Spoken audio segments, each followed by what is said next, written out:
Fuji adik Bibi masih menjadi perhatian publik hingga saat ini.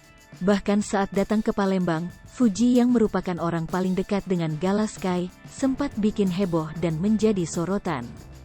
Kedatangan Fuji adik ipar almarhumah Vanessa Angel ini membuat heboh para pengunjung PTC Mall, Kamis, tanggal 16 Desember tahun 2021, sore sekitar pukul 15 waktu Indonesia Barat. Fuji adik Bibi datang atas undangan salah satu pemilik butik yakni Authentic Bag by Email yang terletak di PTC Mall lantai 1 dekat ATM Center. Menurut Indah, salah satu pegawai yang ada di PTC Mall, adik almarhum Bibi Andriansyah tersebut memang datang ke PTC. Kata dia, saat banyak yang tahu itu, Fuji pengunjung PTC Mall yang datang ini ramai sekali melihat ia dari luar toko tersebut.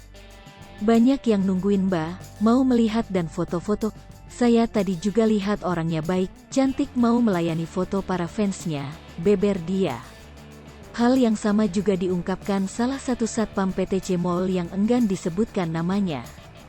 Ya, tadi ramai sekali.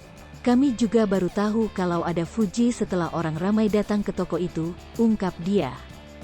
Pihaknya pun sempat memberikan pengamanan lantaran banyak pengunjung yang ingin berfoto. Owner Authentic Bag by Email, Ismelita, saat dikonfirmasi membenarkan hal tersebut. Ya, benar, tadi kita kedatangan Fuji ke butik kita, ujarnya kepada tribunsumsel.com. Ia mengatakan kedatangan Fuji ke butik miliknya untuk kedua kalinya. Diundang ke butik yang kedua kali, kalau dulu sama Vanessa sama Bibi, sekarang dia sendiri, tutur wanita berhijab ini. Dulu, kata dia, Vanessa Angel adalah brand ambasador butiknya yang menjual tas-tas di Authentic ini. Kata Amel, kedatangan Fuji ini dalam rangka mempromosikan barang-barang yang ia jual. Fuji tadi ikut mempromosikan barang-barang Authentic kita dan semua barang yang dijual di Authentic original 100%, tegas dia. Hai pemirsa Sripopo TV, jangan lupa komen, like, dan subscribe, serta tonton terus berita-berita terupdate lainnya ya.